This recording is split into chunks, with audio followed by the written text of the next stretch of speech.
This young boy's name is Colin. He's my grandson.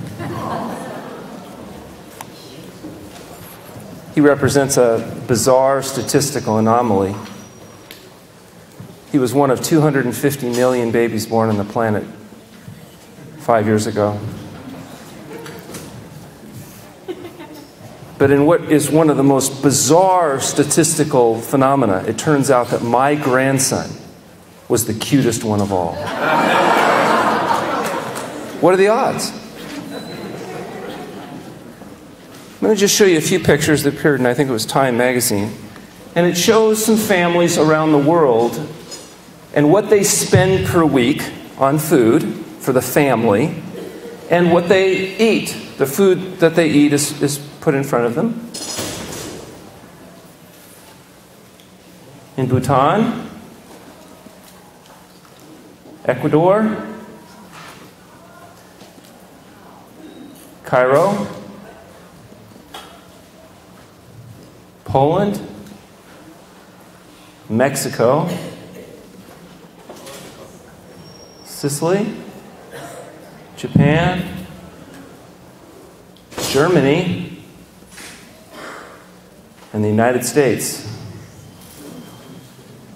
I'm happy to say that in the United States, when it comes to the percentage of the population that's obese, we're number one. When it comes to maintaining maximum strategic fat reserves, there's nobody doing it better than the United States. And I want you to notice that we have 10 times the number of obese subjects than our competitors, say, in Asia. In 1986, this is the percentage of the population of the state that was obese, not overweight, but obese, clinical obese. That means at least a BMI greater than 30, or that's about 30 pounds overweight in a 5'4" frame. In 1986, just after I started practice, by 1990, obesity had begun to spread. Where's Nathan?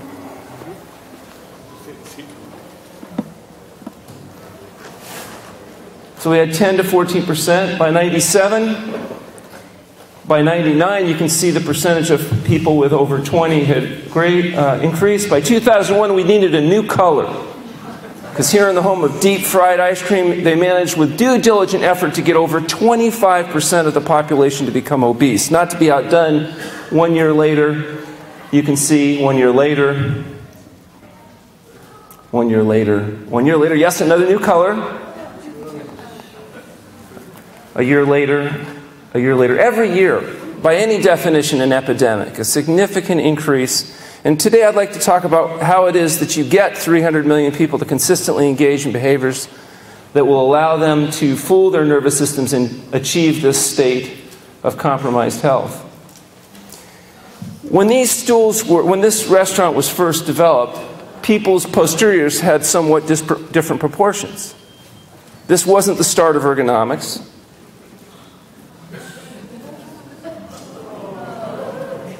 Soon they say we may need appliances to kind of carry our...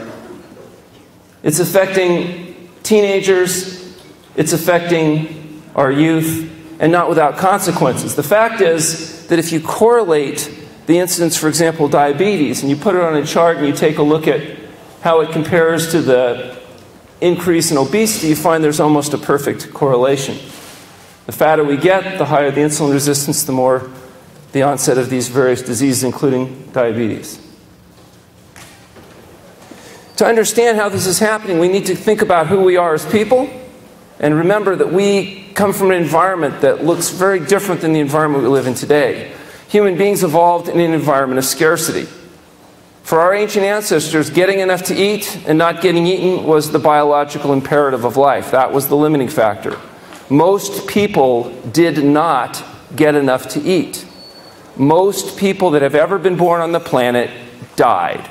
And they died from deprivation, they died from starvation, they died from the disease of deficiency. They died from predation. They did not live long enough to reproduce. They did not pass on their DNA or their genes. Only a few did. Now, clearly our species has survived because we're here. We survived in large part because humans are innovators. We've been using tools for over 1 million years. We've used fire for light, for heat, and to process our foods for over 500,000 years. That means we've been cooking food, for example, longer than we've been humans in this current form. We developed the most powerful tool the planet's ever seen about 100,000 years ago, that tool being language.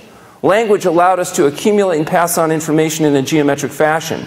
Language ultimately helped us dominate the planet on which we're living because of the fact that it allowed us to gain information that somebody might take an entire lifetime to learn, and in just a few minutes we could pass it on.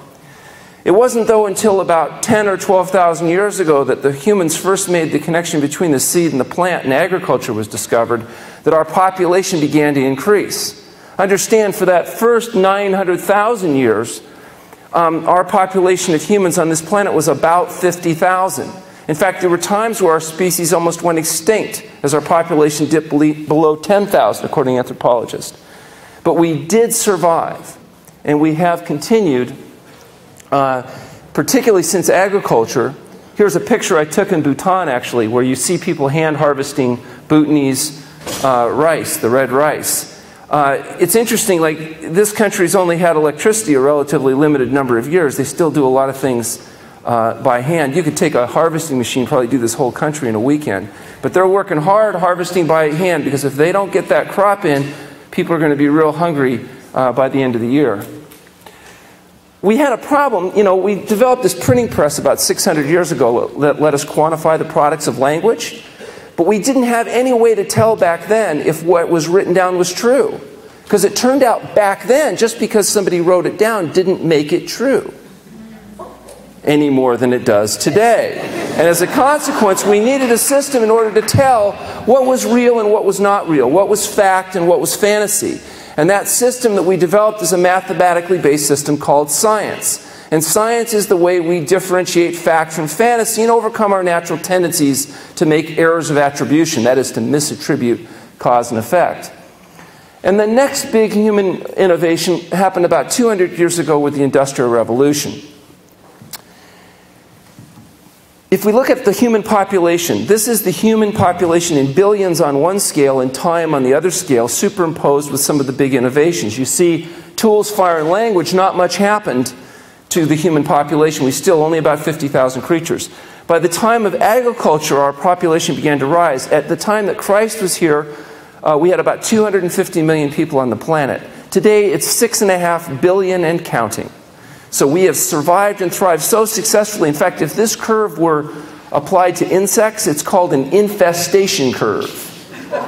An infestation curve. We've survived and we've thrived. We've taken over the planet. And now we have to recognize some of the consequences of it. This is a picture of a human brain representing a human today, and a human brain representing a human 100,000 years ago. What do you notice about these two representations? They're exactly the same. The fact is that a human brain 100,000 years ago and a human brain today are virtually identical. Same morphology, size, capacity, and function. The implications of that is pretty profound. If you could take a human baby from 100,000 years ago and somehow transport it to today and raise it in a family today, could you tell the difference between that human and a human 100,000 years ago? No. It would develop the same language skills, same behavioral tendencies as we do today. If you took a human from today and transported it back to 100,000 years ago and was raised by ancient ancestors 100,000 years ago, would it look like us and behave like us, or look like them and behave like them? Behave like them, absolutely. Because the brain's the same. There's no difference in the last 100,000 years anyway in human brain. Which means that our brain was designed or evolved in an environment that's very different than the environment we live in today. Our brain was evolved and our behavioral tendencies were determined for an environment of our ancient ancestors. But we're raising ourselves in a modern environment with very many significant changes. And this is where some of our problems come, and this is what I'm going to be discussing today. The way the brain directs the body to engage in behaviors that favor survival and reproduction, and there's no question about it, it is the brain that's been responsible for the survival of humans. Our ability to survive and thrive and take over the planet is because of our brain. And our brain tells our body what to do. And the way the brain tells the body what to do is by squirting out various chemicals in response to certain behaviors. The way it works in humans is when humans engage in behaviors that favor survival and reproduction in our natural setting, the brain secretes this chemical we have up here called dopamine. There's a few other things too, but dopamine is basically the neurochemical that's associated with the experience of what you know as pleasure. The more dopamine, the more pleasure. So the things that favor survival and reproduction for humans in a natural setting, what do you have to do if you're living in the world of our ancient ancestors to live long enough to reproduce and pass on your DNA? You have to get enough to eat, so you have to eat. And what else do you have to do? Reproduce, which means having sex. So you have to have food and sex. It's more than coincidental that food and sex are the natural stimulants of dopamine in human beings. It's food and sex, food and sex, food and sex. Unless you're male. Then it's sex and food. Whether it's food and sex or sex and food, they're both responsible for the stimulation of dopamine, and they reinforce behaviors that favor survival and reproduction. It turns out, though, human beings, being the great innovators that we are, discovered that there were certain chemicals that just so happens stimulate dopamine in the brain just like food and sex. This is one of those chemicals. It's called alcohol. People like to drink alcohol because of how it makes them feel, because of the effect on the dopamine production cascade in the brain.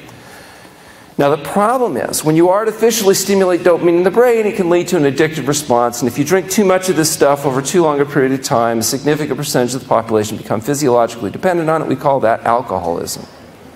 And that creates all kinds of problems. Whether it's alcoholism or other drug addiction, we all recognize this creates a lot of difficulty. And the difficulty is because it creates what's called the pleasure trap. Your brain is fooled by the artificial stimulation of dopamine. It makes you feel like it's a good thing you're doing, even though it may be destructive. Anytime you artificially stimulate dopamine in the brain, you open yourself up to the possibility of a pleasure trap.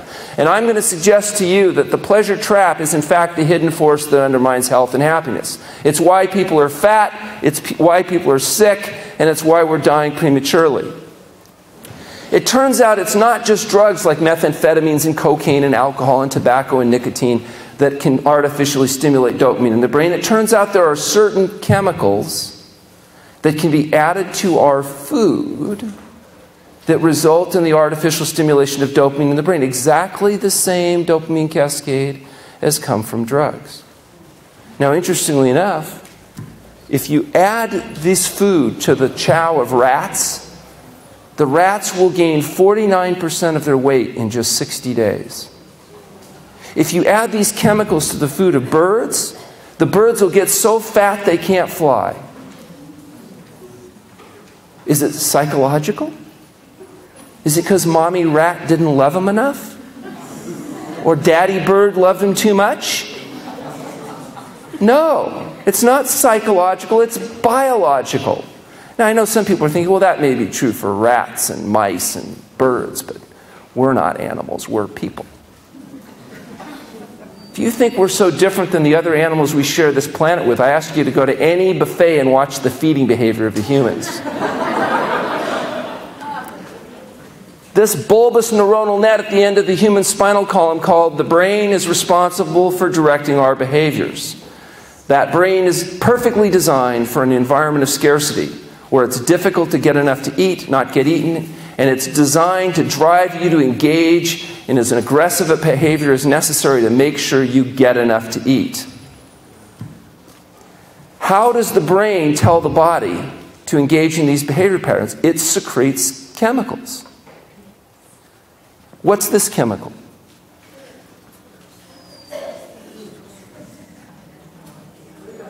It's sugar. So if we eat sugar, it stimulates the body to stimulate the secretion of dopamine. Because sugar is a concentrated source of calories, an artificially concentrated source of calories. This is one of the chemicals that they've added to food supplies to artificially stimulate your brain into producing dopamine so that you feel good. What's another reality is that, for example, total sweetener consumption has gone up by over 33% just since the 1960s. Interestingly enough, high fructose corn syrup, a specific product used by industry, has been increased over 1,000%. And of course, fructose being processed by the liver, the consequences can be even more significant than just taking glucose. How many of you ever had one of these? You ever seen these? These are called Coca-Cola. This is a combination of sugar, a highly addictive nervous system stimulant called caffeine. They used to use cocaine, actually, but caffeine works better. Some coloring. It's become a multi-billion-dollar corporation. It used to be that a Coke was a special treat for a kid, wasn't it? People really liked this. It's not, 12-ounce Coke is no longer a special treat. Now it's a 55-ounce big gulp with free refills. And that's not enough. So what we now have is the big gulp, the super big gulp, the double big gulp, and the express big gulp. And it's not enough. Pretty soon, it's going to have to be a bucket. That's right. I predict that in the future, the leading cause of back injuries in human beings is going to be going to the 7-Eleven and getting a Coca-Cola. What's another chemical that we add to our food that fools our brain into eating more? Yeah, salt. Salt is a rare and precious commodity in nature. It used to be used as a means of exchange, thus the term salary. But we learned how to process seawater into salt, and as a consequence, it became ubiquitous. Then we could take any highly federally subsidized grain like corn, soy, and wheat, put a bunch of oil, salt, and sugar onto it, call it food, and people will eat it and think it's a good thing. What's another chemical that we add to food? Oil. How many of you ever been and come across an oil pond? It doesn't exist in nature. You have to rip cells apart, including olives, in order to take apart one constituent, which has 9 calories per gram, the most concentrated caloric density food on the planet, and turn it into a highly processed substance. I'll tell you, when it comes to oil, we need to stop kidding ourselves. People are eating French fries and potato chips were basically deep-fried little sponges for oil. Forget about it. Just find the deep fryer, stick your head in it, and suck. That's what you're doing anyway. The way this works with food is based on caloric density. The higher the caloric density, the more your brain rewards you with dopamine. Now, why would that be? Why would your brain be so concerned about how many calories per volume? Exactly. Survival. In the natural setting, the people that figured out which were the most valuable foods, which is the most calorically dense foods, live to reproduce. Those people that like salad, forget about it. They're long since gone. No, your ancestors were the ones that wanted the most concentrated calories they could get their hand on and pushed everybody else out of the way. They were the few survivors. Salad, for example, has 100 calories a pound. You need 2,000 calories a day to survive on average. How many pounds of salad would you have to eat to survive? Yeah, like 20 pounds. Can you eat 20 pounds of salad a day? If you started at 6 a.m. and you went to midnight, could you choke it down? I don't think so. And do you think your brain is stupid? You think it doesn't know that? Yeah, it looks at salad and says, okay, salad, it's food. Fine, if there's nothing else, I'll eat it. But I'm not going to be happy about it. I'm certainly not getting excited about it. I can't live on this stuff. There's not enough caloric density to live exclusively on salad material. What about fruit? Now, that has 300 calories a pound. And fruit looks better, it tastes better. Why does fruit taste better to us than salad? It has sugar, therefore it is a higher caloric density, has 300 calories a pound instead of 100, 3 times the caloric density, therefore it results in the production of more dopamine. So when you eat a mouthful of fruit, you only need 7 pounds of fruit a day. Your brain says, oh, okay, we could live on that. Better than the salad. If we look at things like potatoes, rice, and beans, they have 500 calories a pound. You only need 4 pounds of potatoes, rice, and beans to survive. If you're hungry, believe me, your brain's going to say, eat the potatoes, rice, and beans. What if we came up with something, though, just theoretical, that had 1,200 calories a pound? Do you think your brain would like that? Yeah. Would it stimulate some dopamine and make you feel good? Yeah. And what if we called that food ice cream?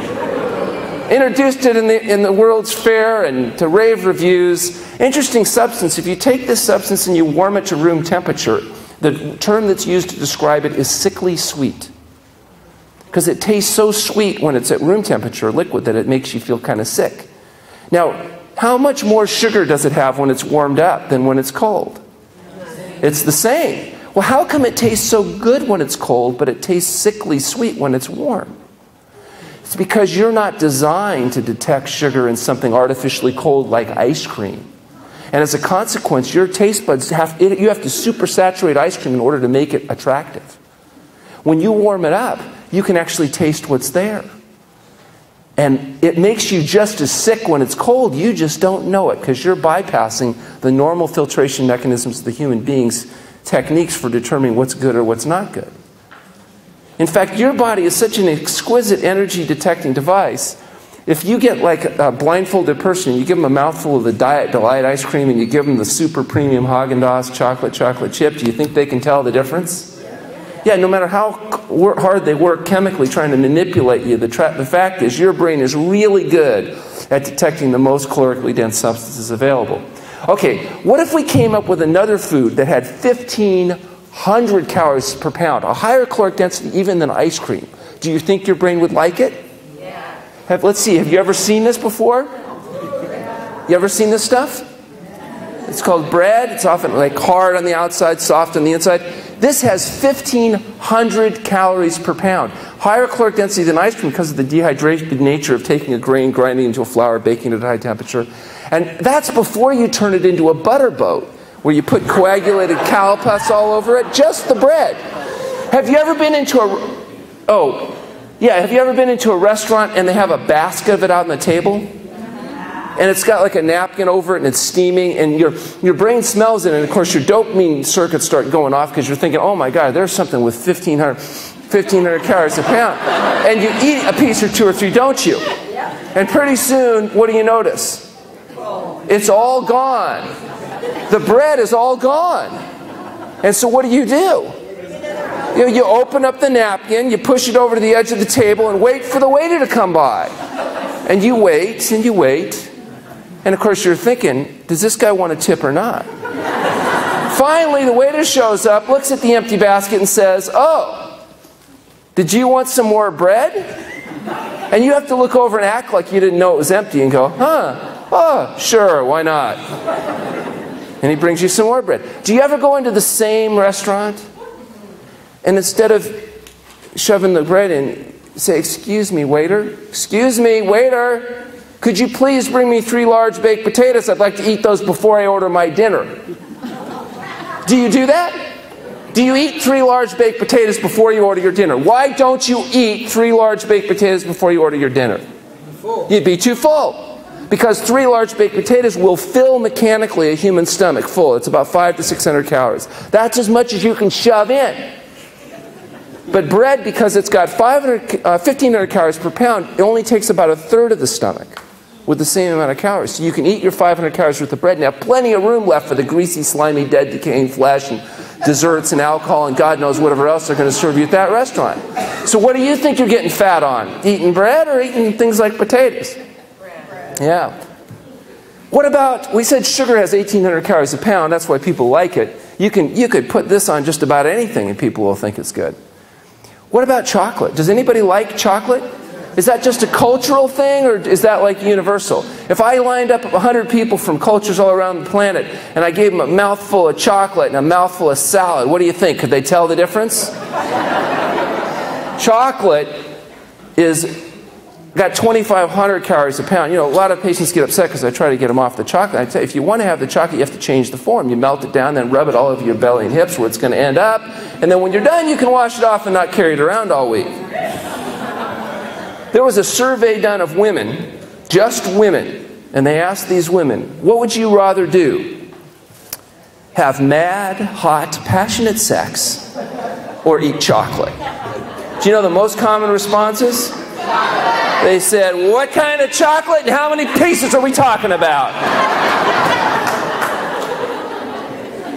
Chocolate. Potatoes taste good, but potato chips taste great.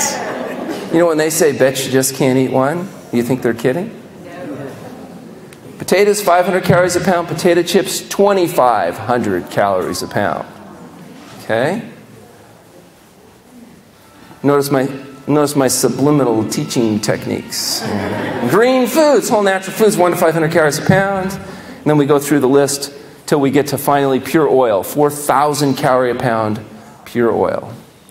Today, the pleasure trap has become so pervasive that 93% of all calories consumed in industrialized countries come from either animal food, which is meat, fish, fat, eggs, and dairy products, or pleasure trap chemicals, which is oil, salt, and sugar.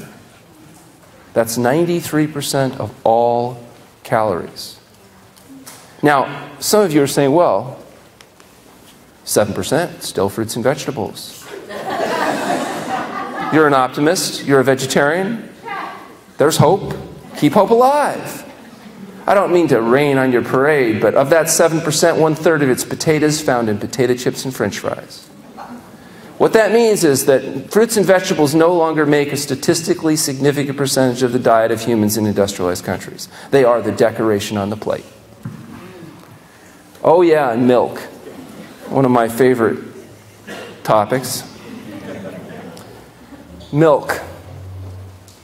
We have federal laws mandating that every child be given milk. Doesn't matter if they're black or Asian and don't have lactose and can't digest it. Everybody gets their milk or they lose their federal funding. You know what happens when you take an animal and you keep it lactating all year long? It develops mastitis. If you were kept lactating all, you develop mastitis. See, mastitis is an infection. Where there's infection, there is pus. And that's why the FDA, from the government to protect you, strictly limits how much pus can be sold in milk products. If a milk product is sold in this country, it cannot have more than 750,000 pus cells per cc. Any more than that, you're not supposed to sell it, because it would essentially be pure pus. Drinking milk is like finding a festering wounded animal, sticking your mouth on it, and sucking. Okay, so I'm supposed to talk about the delay of death. The fact is, everybody in this room is dying, and you'll all be dead within 600 months, or less, depending on the choices you make, whether you get lucky. So the point is, you have a limited amount of time left to live, and you want to learn to make the most of it. Most importantly, you want to learn to develop strategies that allow you to live until you die, live until you reach your genetic potential, or get struck by lightning, or whatever's going to befall you. Ultimate causes of death, according to the World Health Report, number 1 is still tobacco. Nothing you can do to cause yourself to die prematurely more effectively than smoking cigarettes. But number 2 is blood pressure. We're going to talk about that today. Number 3, alcohol consumption. Of course, if you watch the news, you'd think alcohol was some kind of health food. You know, the fact is, they'll say, well, people that drink some wine with their dinner don't die as much as people that don't. What they forget to tell you is that there are some things worse than alcohol, like meat. So if you're drinking alcohol and eating a little bit less meat, it's true that you may have somewhat lower risk factors than the person that's eating the larger portion of the dead decaying flesh, but that doesn't make wine healthy. It just makes it somewhat less healthful than the other product. Elevated cholesterol, being overweight, a low fruit and vegetable intake, independent of the other issues, physical inactivity, illicit drugs, and unsafe sex. That's what kills people. These aren't deficiency diseases. These aren't nutrient, vitamin, protein deficiency issues. These are diseases of excess. In fact, these are the diseases associated with these problems are thought to be what used to be called the diseases of kings, because it was the wealthy elite kings that got the cardiovascular disease, the cancer, the heart disease, the diabetes, etc. Now, let's go on to the next slide, which is we're going to talk about blood pressure. The blood pressure is measured with 2 numbers. The top is systolic. Represents the pressure of the blood in the vessels when the heart contracts. So each time your heart contracts, the blood is pushed out at a certain pressure. That's your systolic blood pressure. That's the top number. The bottom number, diastolic, represents the pressure in the blood when the heart's in its relaxation mode. Interestingly enough, these are 2 of the most sensitive indicators of all-cause mortality that we have available. You can predict a person's risk of all-cause death by knowing their blood pressure. The fact is that high blood pressure-related conditions are the leading contributing cause of death and disability in industrialized societies. 200,000 people get congestive heart failure every year. That's where the heart muscle stops being able to contract properly, so you get dependent edema, swelling in the legs. If you lay down, your lungs will fill up with fluid, so you have to sleep sitting up. Congestive heart failure. 700,000 people, actually it's more now, have strokes, which is basically a brain attack when your blood doesn't get through because a little fatty plaque breaks loose and creates a clot. And it is blood pressure that's the major contributing factor of these conditions. It's the leading justification for visits to the doctor and the leading justification for prescription medication. That means it's worth billions and billions of dollars. But unfortunately, the majority of people that have heart attacks and strokes from their high blood pressure don't have blood pressure high enough to justify medication. See, what you got to understand is that blood pressure drugs have a lot of risks, including death.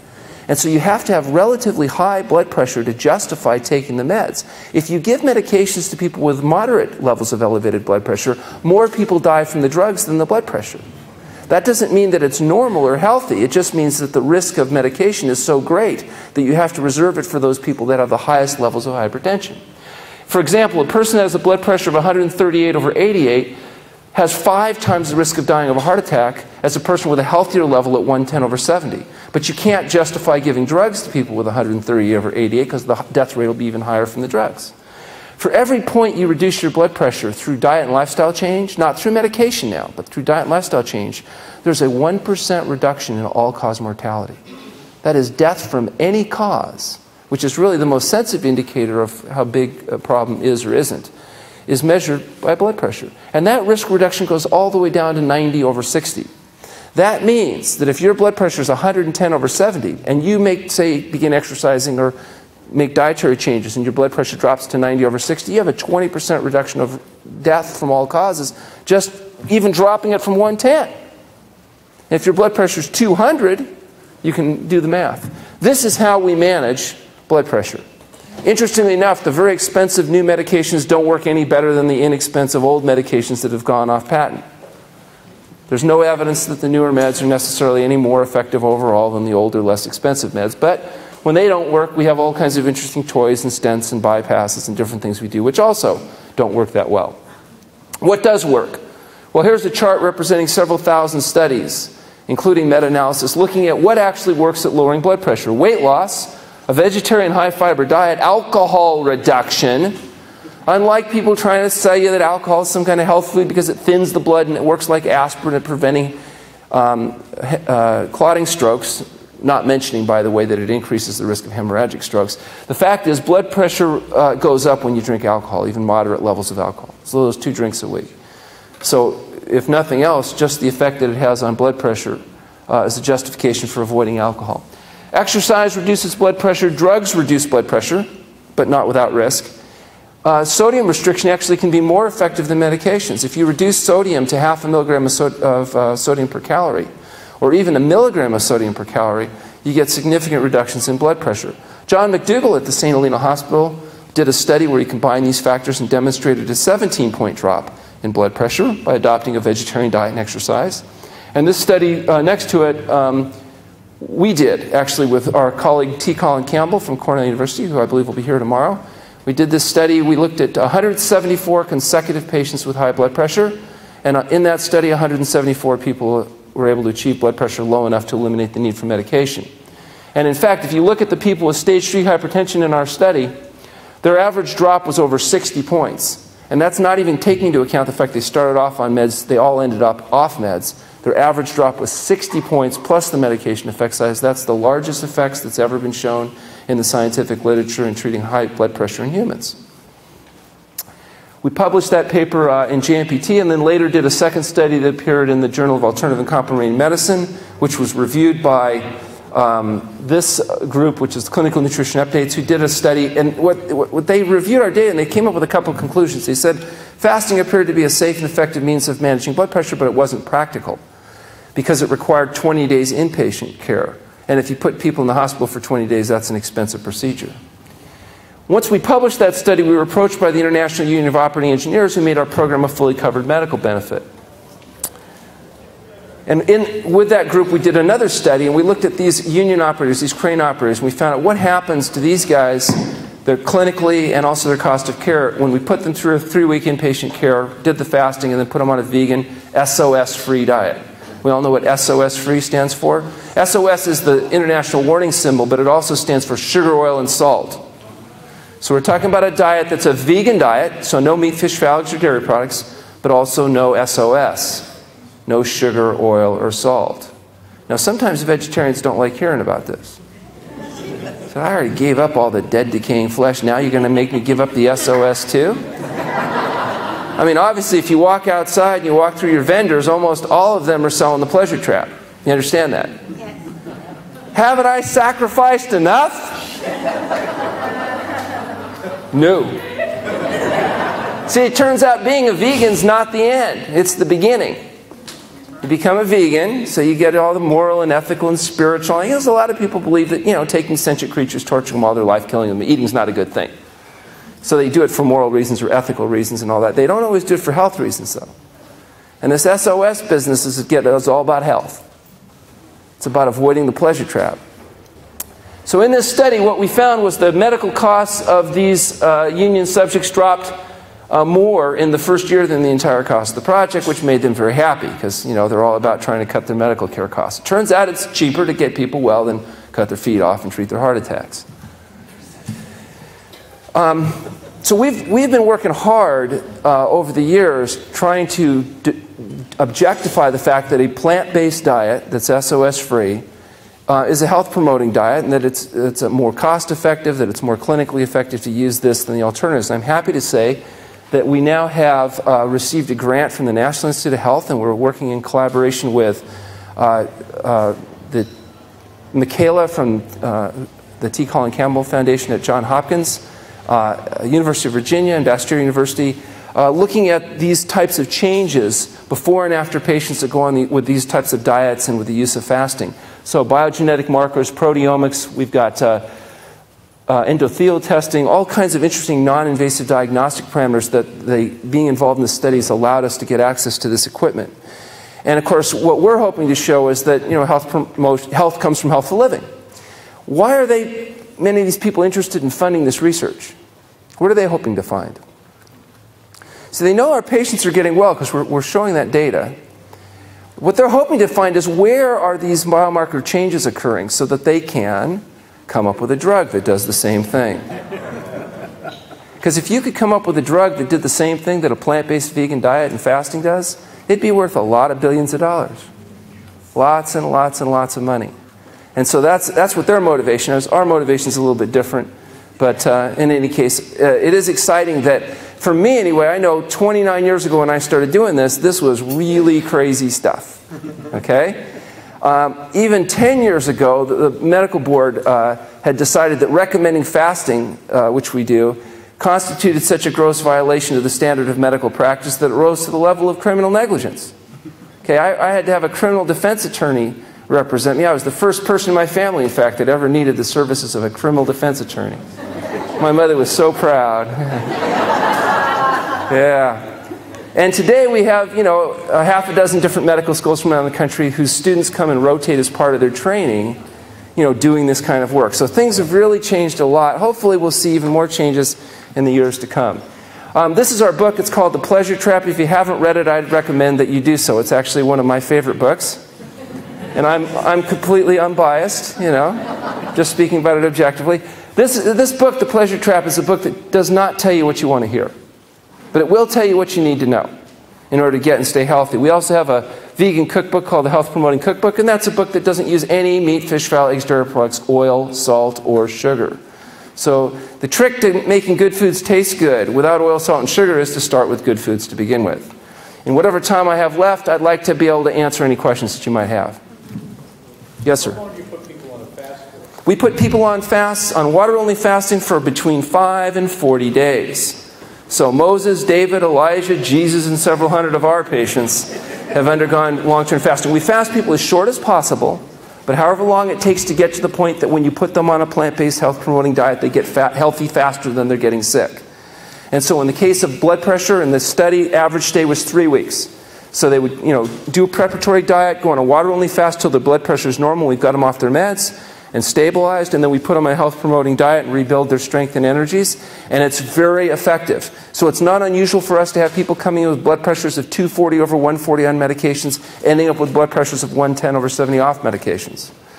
But it does require, in order to maintain the results, that people continue to adopt a health-promoting diet and lifestyle. So it's not without its, complications. What's the recidivism rate after? it's just like talking about anything like alcoholism or obesity. If you have highly motivated people, the outcome data is very good. In our study, actually, you can go on our website at healthpromoting.com and actually download the studies, and you'll see that the average blood pressure at 1 year follow-up actually was very similar to the blood pressure on departing. But that's because who do we get? We get highly motivated people. Who's highly motivated? Either people that are really sick or really smart, or hopefully both.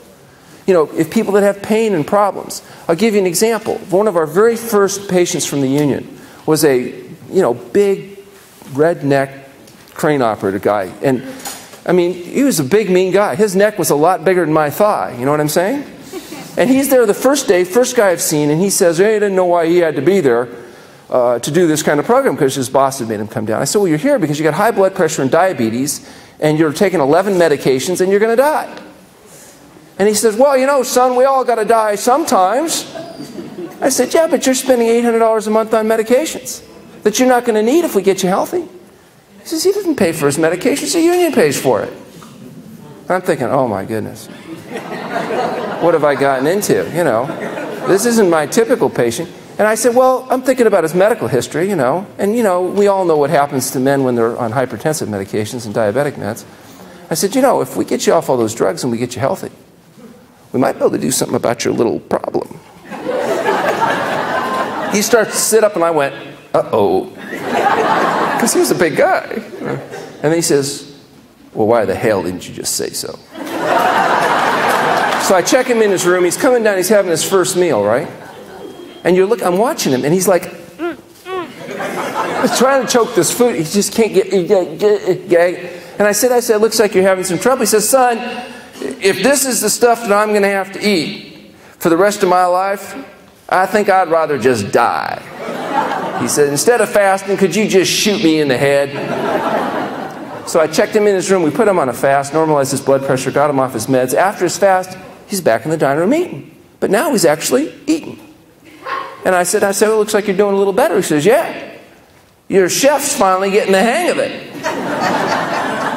I said, what are you talking about, my chef? It's the same food we get. Oh, no, that tasteless swill you tried to get me to choke down when I first came in here was inedible. He says, this stuff, it's not bad.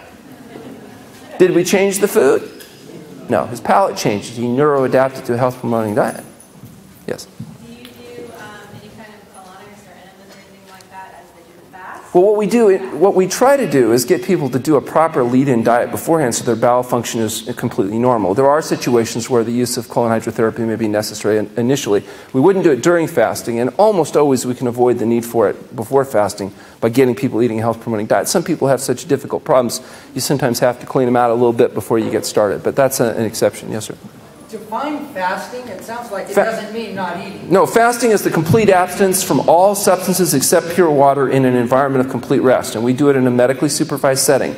True North Health Center has a 50-bed inpatient capacity. People come and stay with us for a few days, a few weeks, or as long as a year. And what they do when they're doing there is complete distilled water only, complete rest. So what is the true time you alluded to, like 40 days and stuff? 40 days up to 40 days on water only. We very rarely go over 40 days on water only fasting. No, I'm absolutely, totally serious. How many people in this room have been to the True North Health Center? Anybody undergone water only fasting? Yeah. You still alive? Okay, good.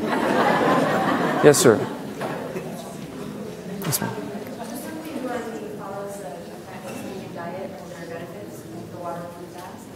For people that follow a plant-based diet, do they have to fast? The idea is to live so healthfully that you don't need to fast ever. That would be the goal, is to live so. Fasting is just a tool to kind of give the body a chance to do what it does best, which is speed up healing.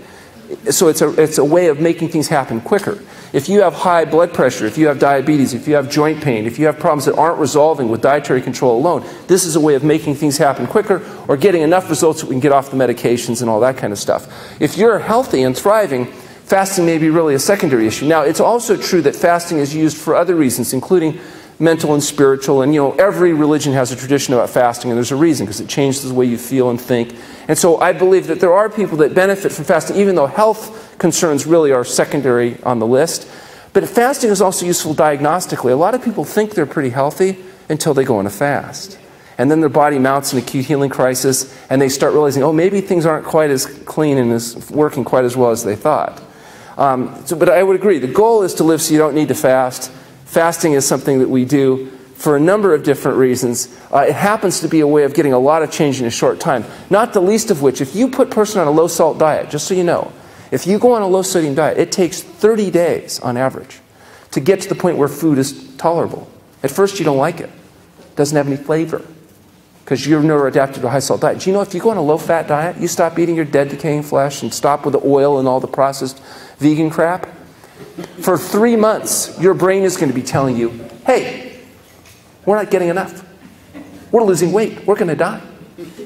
If you're losing 2 pounds a week, that's 100 pounds a year, right? Your brain is concerned. Your brain's job is to keep you alive. When you're losing weight, it's squirting out leptin and chemicals and telling you, hey, you're losing the strategic fat reserves. We're losing it. Go get me, don't get me any more of that salad. You go get some peanut butter or some tofutti or something. We need something with some density here. We're losing it. Your brain does not want you to... Do you notice it's easier to sustain weight than it is to lose weight? Because as soon as you start losing, your brain signals you. You go on a low-fat diet, it takes 3 months before your brain starts feeling like, oh, okay, maybe we can get enough from the brown rice and broccoli. And for 3 months, you're waking up. You don't wake up going, oh, I got to run down to the store and get some carrots. No. It's a special hunger. You know? So if you fast, though, that transition, that addictive process, that pleasure trap, that cycle is really quick. For example, people that quit smoking while they're fasting, by the second or third day, have virtually no cravings. Same things when we're taking people off drugs, both recreational and other. The rapid withdrawal and detoxification makes it easier. So a lot of people come to us because they want to make the big change, and so they're in a controlled environment, supportive setting. They come for post-surgical recovery. They come because they want to go have a vacation, but any place else they go, they come back sicker than when they left. So we get a lot of different people that use this kind of thing for different purposes. But the bottom line is it's difficult making these changes because you're an addict. And even if you're a vegan addict, you're still an addict. Being a vegan may help you get into heaven. But it's not going to delay how quickly you get there unless you also go SOS free. Okay, yes, back. This is a pretty mind-nodding. I'm just curious. If you ask how many people here are vegan and SOS free? How many people here make a serious attempt each and every day to be vegan? Okay? And how many try to be SOS free? Okay? So why is that so difficult? Because, the vegan stuff is motivated to a large part through intellectual, trying to do the right thing. And the SOS stuff means you have to really give up your addictions. And you notice almost everything out here, when you look at all the advertising promotion, is about how you can be vegan but still indulge the pleasure trap. Because that's where the money is. Yes? Yeah, when you talk about SOS free, yes. are you talking about adding salt as opposed to natural? Yes. Or? Adding salt. There's naturally sodium in all food. You need soda. It's an essential nutrient. You get about 0.5 milligram of sodium per calorie without any added salt. But if you take salt out of the food, what happens? You can't, in order to make foods taste good, you have to use good tasting food.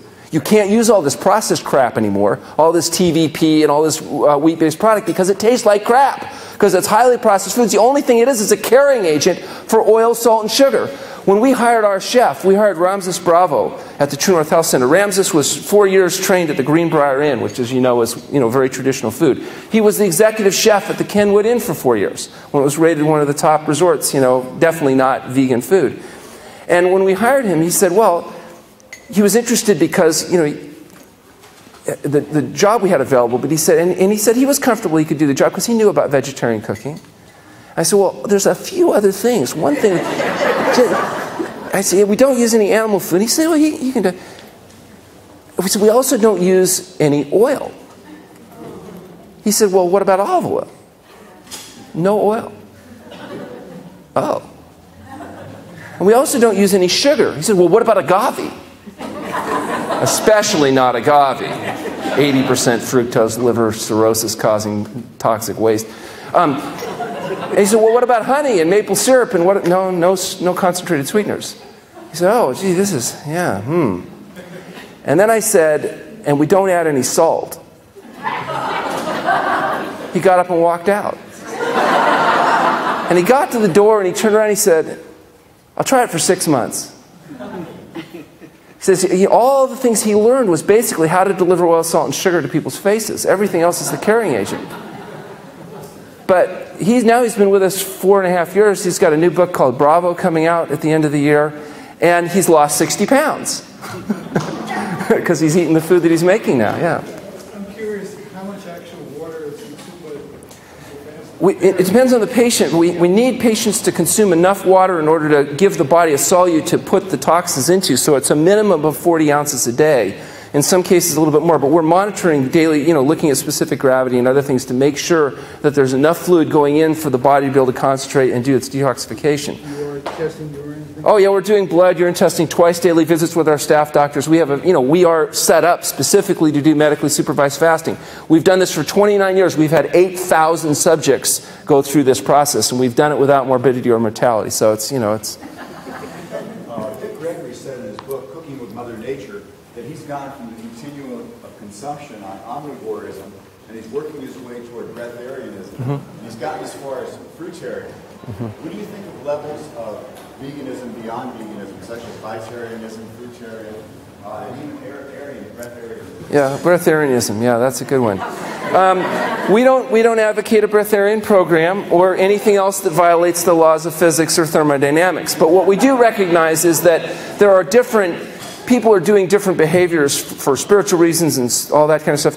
I'm not the best person to talk about how to get into heaven or which flavor of religion to believe or any of that stuff. What I can tell you is this. Health results from healthful living. And healthful living involves eating a plant-based diet it's free of SOS. So whole natural foods is how we're designed to do it. And the more closely we put that program together with patients, the better our results are. And now we're in a position to start proving that with the publication of the research that we're involved with. I think that there's a lot of attempts by people, including in the raw food movement, to deal with the fact that a lot of people have eating disorders and they've got pleasure trap issues. And they're trying to come up with strategies that allow them to not be fat, but still engage in their addictions. Okay? The diet that works best for most of the patients that I see is a diet that is plant-based, that's fruits, vegetables, with the variable addition of complex carbohydrates, so your starchy vegetables, your Hubbard squash, your yams, your sweet potatoes, depending on the person, with enough caloric density that they can sustain function and health. You may include some raw nuts and seeds, and not a lot else. We don't use meat, fish, phthalates, dairy products, soy, salt, or sugar. And when you say that, you want to say that very quickly. It's important, though. If you say it really quickly, what do you avoid? Meat, fish, phthalates, dairy products, soy, salt, and sugar. Why? It doesn't seem like you're giving up that much. And then what do you when you talk about what you're going to include, you say, well, fruits, apples, bananas, and name them all. Okay?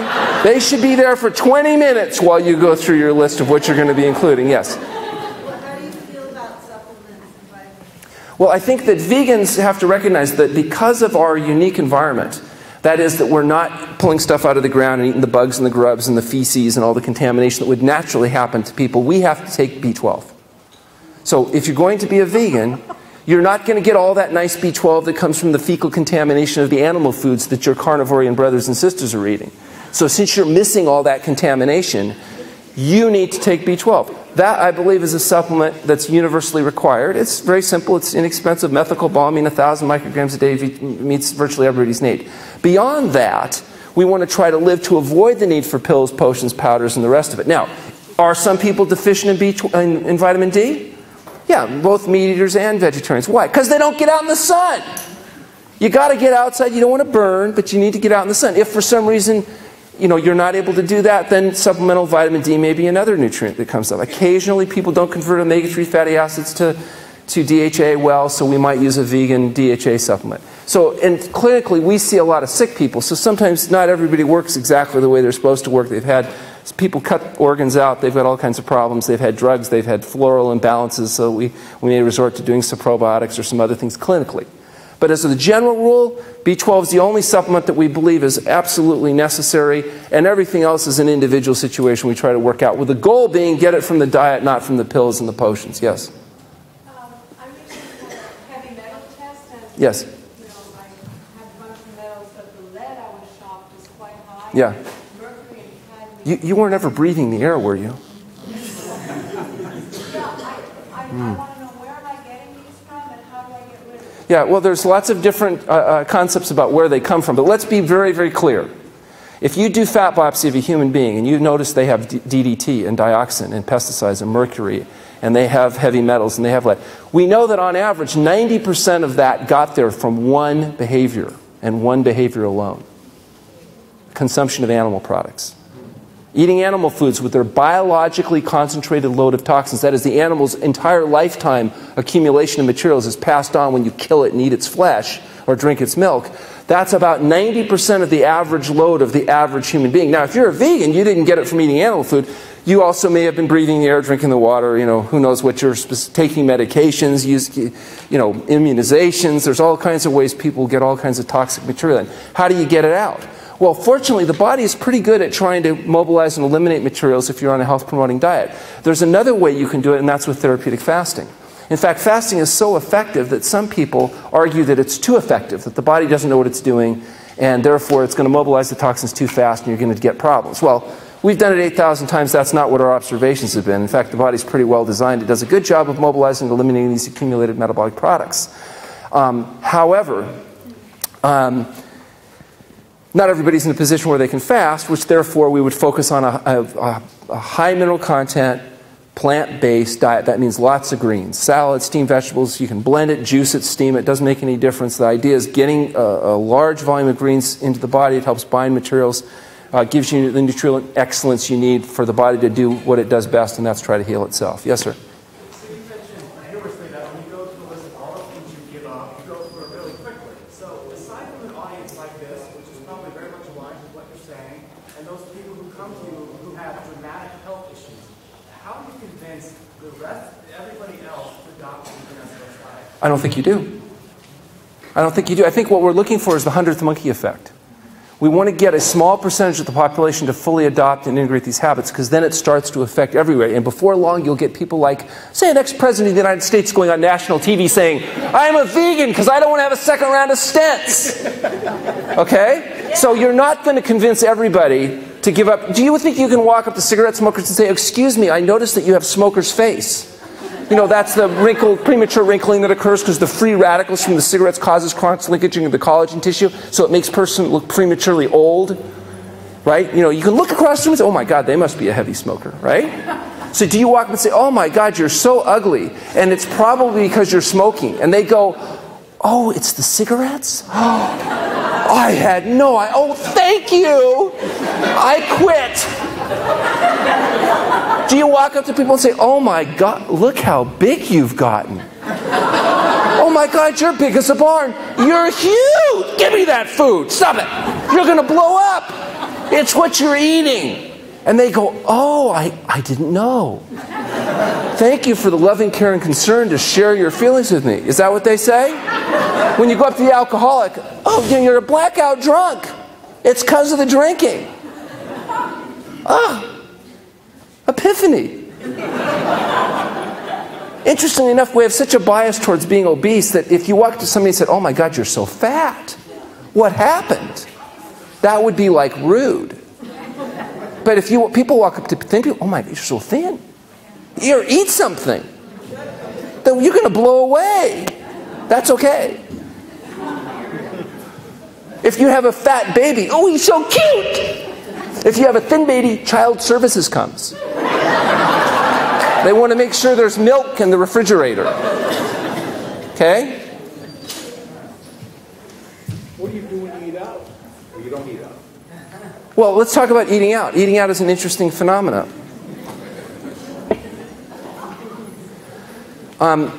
When you're eating out, what do they want? They want your money. They want you to come in and get out, preferably quickly, and leave your money behind. So your job is to tell them what they need to do to get your money. Okay? So if you walk into the restaurant and say, or you call the restaurant and say, I'd like to come to spend my money in your restaurant. Can you accommodate a vegan? What are they going to say? A vegan? Oh no, we don't want your kind here. Don't call back.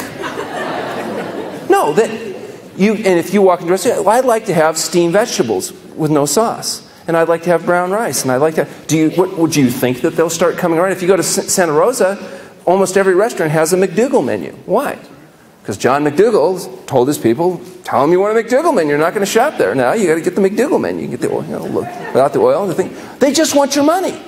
I live at True North Health Center. We have a fabulous chef. We eat our meals there. But if we do go out, there's this little Asian restaurant that we occasionally go to just to be away from work.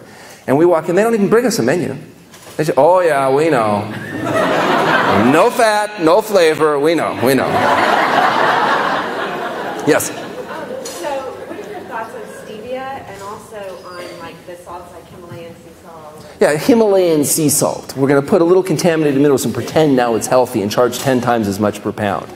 Come on, we're not that stupid, are we? Sodium chloride dissociates into sodium chloride. If you have a few contaminated minerals and you're going to argue, oh, well, there's not quite as much volume of sodium per thing, and that makes it, or it's been blessed by the guru or whatever. I'm not the person asking that because it's nonsense.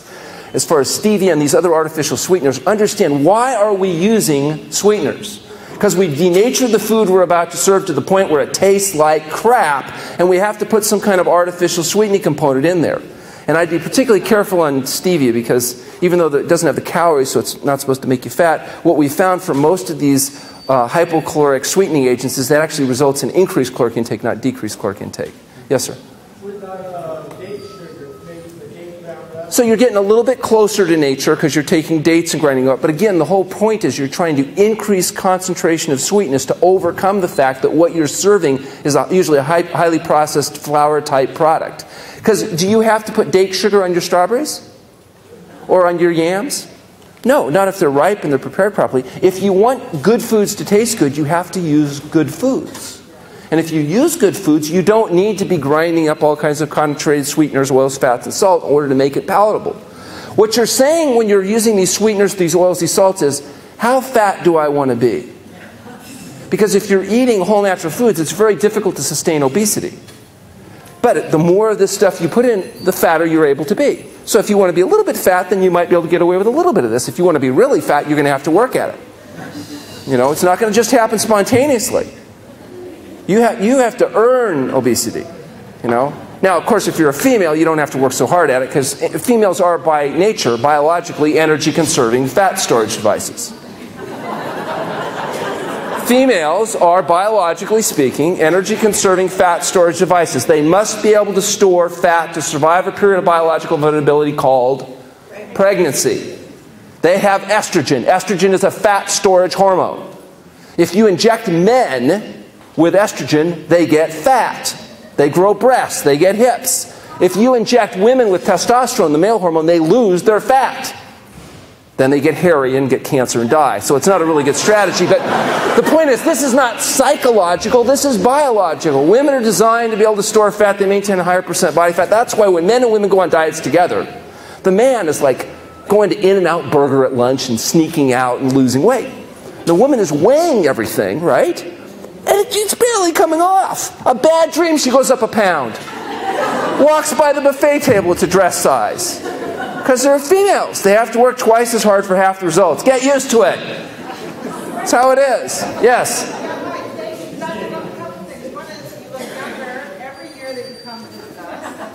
Wait a second. My grandson calls me his AO. And I thought that's cute having a grandson give you a special nickname until I found out it stands for Ancient One. Not so precious, is it?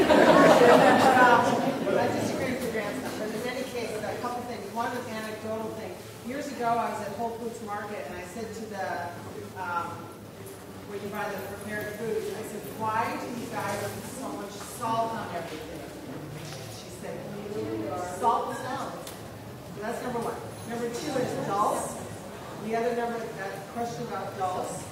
And then the second thing is, do you care what percentage of the recommended foods to eat versus the ones not to eat is raw? You don't, it doesn't sound like you really care that much. Here's the thing, whether the foods are, however you process the food, if it's raw food, if it's whole foods we're talking about, like vegetables, whether you juice it, whether you blend it, whether you cook it, whether you steam it. For example, we've been cooking foods for 500,000 years. How long have we been blenderizing it and juicing it?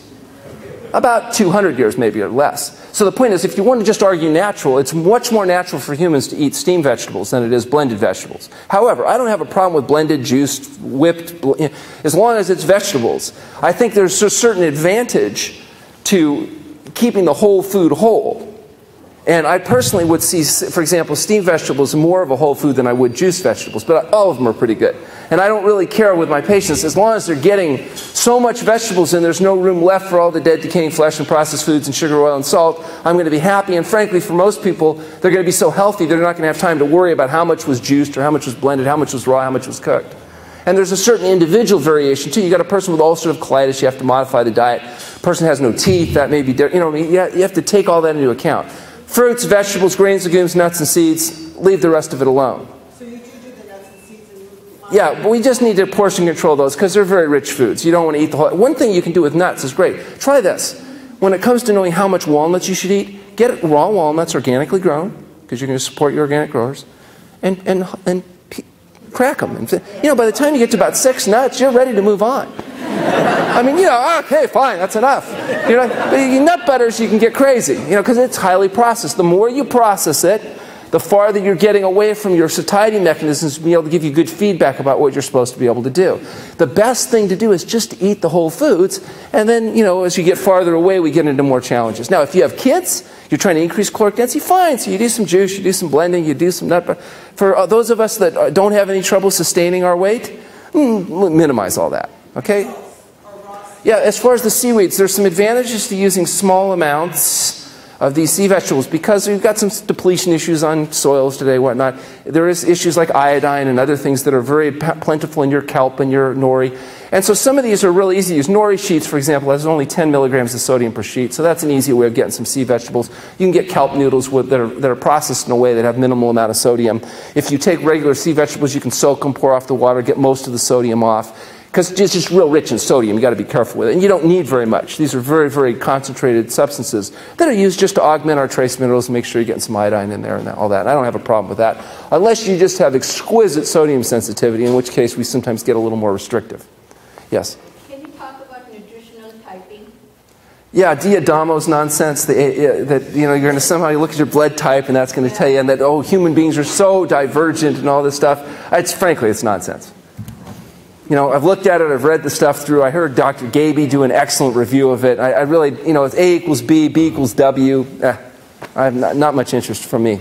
Yes? How do you wash the vegetables that you buy from the stores? Well, what we try to do is buy organically. First of all, we try to grow as much as we can, and we try to buy organically grown fruits and vegetables. And then we'll wash it with water and scrub brush, or, you know, when it's appropriate, peel it. The problem is a lot of the washes, I don't know that they've shown to be particularly effective, because remember, these pesticides you're concerned about integrate right into the plants. So what I would do is buy the best vegetables you can, preferably organic, do your normal hygienic washing and peeling and prepping, and realize, just take peace in the idea that you have 90% of total body load comes from animal food, and you've just eliminated 90% of your exposure. And particularly in this area, we can get organically grown fruits and vegetables, and we should, because not only are they better and they taste better, they're probably more nutritious, but you're also supporting, though, you know, you're making kind of a political statement when you do that as well. So I think that it's really worth doing. Yes? What's your recommendation for water? Distilled at home or filtered? Well, the purest water available today is probably steam distilled water, and that's what we use. But I think any decent filtration method, whether it's reverse osmosis or distillation or any combination of those, work pretty well. They've got good technologies. With those, the filter membrane ones, you have to remember to change the membranes and maintain them. With the distiller, it's kind of no brains, you know, because it's just water. And that's my preference. And there is no concern about leaching your minerals out and all that. You've got more minerals in one apple than you're going to have in all the water you're going to drink. Yes? Say again? What do I eat? Yeah, well, I eat all my meals at the center. Yeah, well, the chef prepares it. I just eat it. But we get up in the morning and we have oatmeal and fresh fruit and greens, things like lettuce, cucumbers, that kind of stuff. And we have a huge salad. How do you know your salad's big enough if you don't have a scale? There's one simple way. You put the salad down, wait for your friends to walk in, they immediately go, oh my God, you're not going to try to eat all that, are you? If they don't react with shock and awe, you got the wrong bowl. Get a bigger bowl. You should be worried about your back when you're carrying it from to the table, you know. So we have a big salad. We have steamed vegetables of some kind, broccoli, cauliflower, string beans. We're fortunate we have some growers that grow for us. We get some of the purslane and kale. It's wonderful.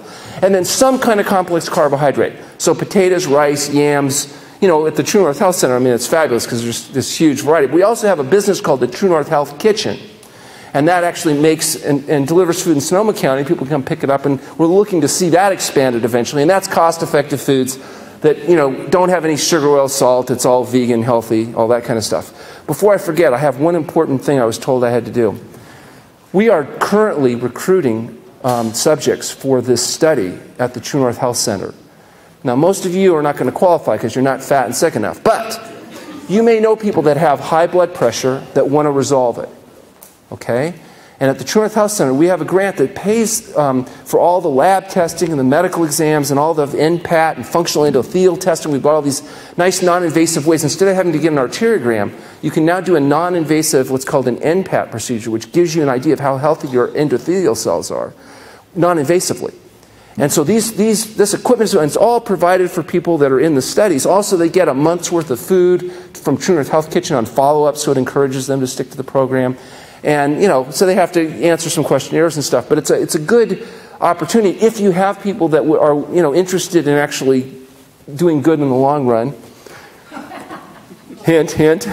We want somebody that's actually going to stick to the program and wants to participate. Make sure they contact us at True North Health because they can get involved in this study. The only parameters right now are that it's between 18 and 65 years old and that they be have high blood pressure, systolic blood pressure over 140. Did I cover that? And what? Yeah. That's almost given. Okay, yep. Last question. As the case, therapies such as heat therapy, sound therapy, hydrotherapy can be a very effective tool. We have on our staff, we have, you know, medical doctors, chiropractors, naturopaths, and some of the naturopaths do hydrotherapy as a therapeutic idea of increasing circulation into the area. I don't have a fundamental problem with it. And in some cases, it might prove very, very effective. Fasting home, we recommend fasting be done under a supervised situation, but then that's what we do, so we've got a bias. I want to thank you very much. I'm going to be staying here. The book publishing company has our books, The Pleasure Trap, the Health Promoting Cookbook. If any of you would like to get that, I'd be happy to sign it. If you have any questions, come on over, Dr. Gershfeld, and I'll be here to answer your questions. Thank you for having me.